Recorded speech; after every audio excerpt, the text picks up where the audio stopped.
Teman-teman, kali ini ada kabar tak enak, kabar buruk yang tidak menyenangkan kita dengar dari pelajar dan mahasiswa Indonesia yang ada di Amerika. Dan kali ini ada sekitar 5.000 orang pelajar dan mahasiswa yang ditangkap dan dipulangkan ke negara masing-masing. Dan salah satunya ada mahasiswa Indonesia. Jadi begini teman-teman, sekitar 5.000 orang sudah dideportasi dari Amerika ke negara masing-masing karena mahasiswa ini ditangkap akibat melanggar daripada peraturan dan perundang-undangan dokumentasi keimigrasian Amerika. Jadi mereka setelah ditangkap dan ditahan, maka mereka diuruskan daripada dokumen perjalanan dan akan sudah dipulangkan ke negara masing-masing. Jadi teman-teman, sekitar 15.000 lagi sedang dikarantina. Mereka itu menunggu daripada dokumen perjalanan lengkap mereka agar bisa diterbangkan dan dideportasi ke negara masing-masing. Jadi teman-teman, memang saat ini agak mengerikan juga ya. Pada zamannya pemerintahan Presiden Trump ini agak sedikit mengerikan untuk bagi pelajar kita yang ada di Amerika. Bukan seperti tahun-tahun yang lalu, setiap pelajar yang datang ke sana itu, setiap yang ingin menimba ilmu di sana itu, ibaratnya tidak masalah. Yang penting dokumennya lengkap dan surat-suratnya sudah sesuai dengan persyaratan yang sudah ditentukan menjadi seorang pendidik dan seorang daripada mahasiswa yang ada di Amerika. Dan 170.000 inilah yang akan segera dideportasi. Dan baru sekitar 5.000 tahap pertama, dan tahap kedua 15.000, dan kemungkinan ada lagi nanti tahap ketiga, keempat, dan selanjutnya. Dan mereka itu setiap hari akan dirajia dan dicari di mana mereka tinggal. Peraturan terbaru ini dikeluarkan oleh imigrasi Amerika melalui daripada peraturan Presiden Donald Trump, yang memang peraturan ini lebih diperketat dan lebih menekankan kepada warga negara luar, warga negara yang datang ke Amerika itu sendiri. Jadi teman-teman, memang peraturan baru ini lebih daripada kerasnya waktu presiden yang lama dulu ataupun si Biden ya. Jauh lebih ketat lagi sekarang dibuat setelah peraturan keimigrasiannya tentang kedatangan dan termasuk orang-orang yang mau belajar di Amerika ini. Jadi teman-teman, kalau seandainya dulu pelajar-pelajar yang datang ke sana menimba ilmu itu ada senangnya, yang penting sudah diterima di salah satu sekolah ataupun salah satu universitas ya. Karena mereka berharap mereka itu jikalau sudah memang belajar di sana bisa belajar kuliah sambil bekerja.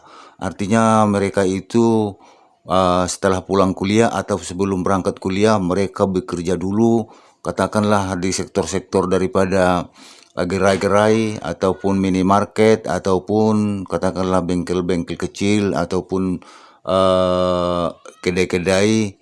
Mereka itu bisa memanfaatkan waktu itu bekerja sambil kuliah.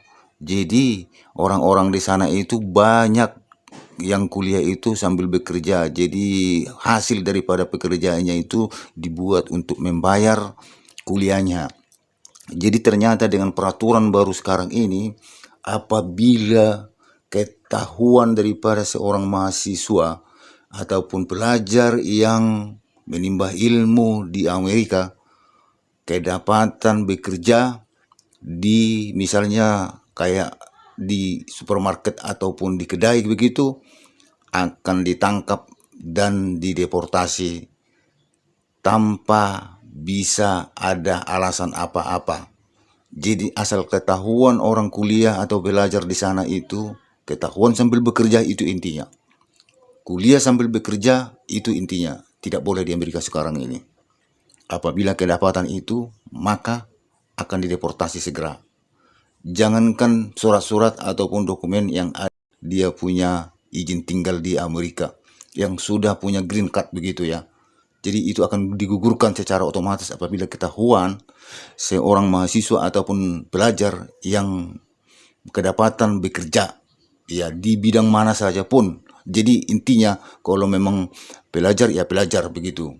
Ya kalau seandainya kita mau belajar di sana atau kuliah di sana itu ya bawa uang dari negara gitu, dari negara kita. Jadi maksudnya orang Amerika itu, kalau Anda mau menimba ilmu di sini, jangan kau timba ilmu di sini, tapi uangnya juga kau ambil dari sini untuk membayar ilmu yang kau mau timba itu, kira-kira begitulah ya. Jadi misalnya kalau misalnya mau belajar di Amerika itu ya bawa uangmu dari luar, bawa uangmu dari negaramu gitu.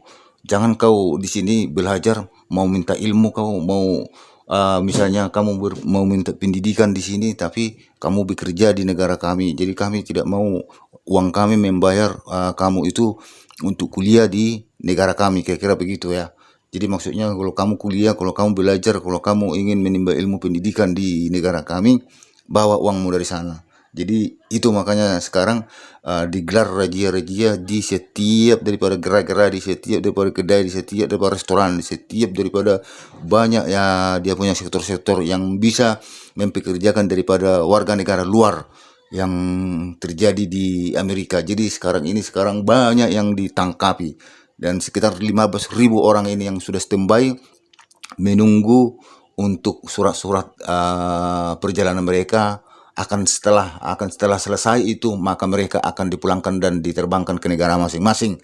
Jadi teman-teman, kalau misalnya dari negara-negara di luar Amerika yang akan datang menimba ilmu di Amerika itu akan mempunyai dan akan memiliki uang sendiri begitu dari negara masing-masing.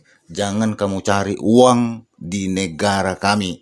Jadi bawa uang dari negara sendiri, baru kamu sekolah di sini, timba ilmu di sini sesuka hatimu, kira-kira begitu.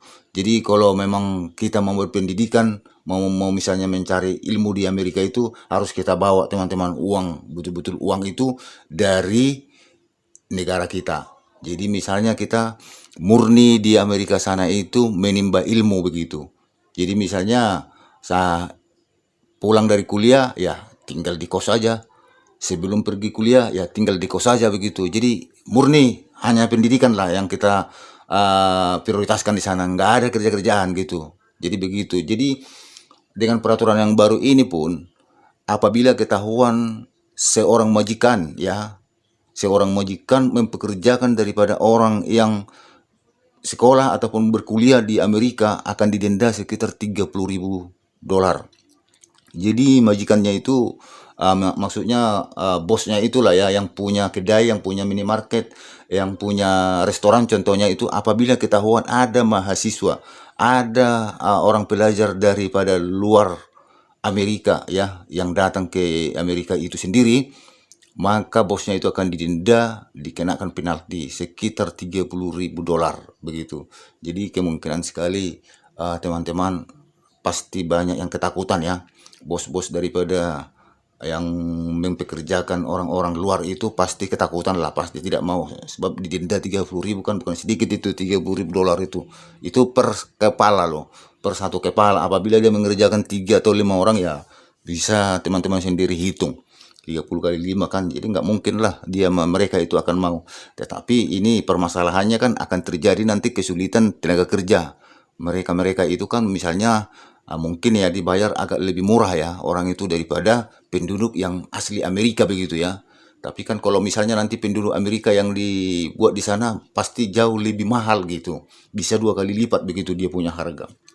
Jadi kesulitan lah nanti misalnya orang-orang yang ingin mempekerjakan tenaga kerja di usahanya itu akan kesulitan karena mereka sudah ditangkapi dan direjia saat ini. Jadi begitu teman-teman. Dan kedua, apabila seorang mahasiswa dan bekerja di pelajar di sana itu dia sering ataupun pernah melakukan demonstrasi politik ya yang mengandung politik begitu. Itu tidak boleh juga, pasti ditangkap dan akan segera dipulangkan juga. termasuk itu demon-demon yang membela Hamas ya, yang selalu membela-bela Hamas di sana itu mahasiswa itu. Ternyata sekarang mereka itu sudah dimonitor. Ada dia punya semua kamera mereka itu, dan foto-foto mereka ternyata semua sudah terlacak dan identitas mereka sudah terlacak, dan ini sekarang sudah banyak yang dicari dan sudah banyak juga yang ditangkap. Jadi teman-teman yang berbau politik itu tidak boleh. Kalau mau kuliah, kuliah saja. Jangan banyak gaya kamu. Kira-kira begitulah si Trump itu. Jadi jangan kamu campuri politik. Ini politik antar negara. Jadi nggak ada urusanmu. Kalau kamu mau pendidikan di sini, kamu mau sekolah di sini, mau menimba ilmu di sini, sekolah kau baik-baik. Jangan kamu urusin negara kami. Kira-kira begitu. Jadi itulah salah satu yang membuat peraturan keimigrasian ini diperketat. Jadi untuk sekarang ini apabila ada minat teman-teman mau ke sana itu ya standby-kanlah duit dari sini. Ya kalau memang misalnya ada kekurangan-kekurangan nanti ya mungkin bisalah nyuri-nyuri ya, bisalah apa, tapi jangan 100% dari sana begitu. Kan kebanyakan kan orang-orang kan misalnya yang kuliah itu 100% di sana mendanai begitu. Uang Amerika sendiri yang mendanai, kan karena itu yang tak mau si Trump ini. Karena uang kami yang kamu pakai untuk apa, yang belajar untuk menimba ilmu di negara kami, uang kami yang kau pakai, berarti kami dapat apa?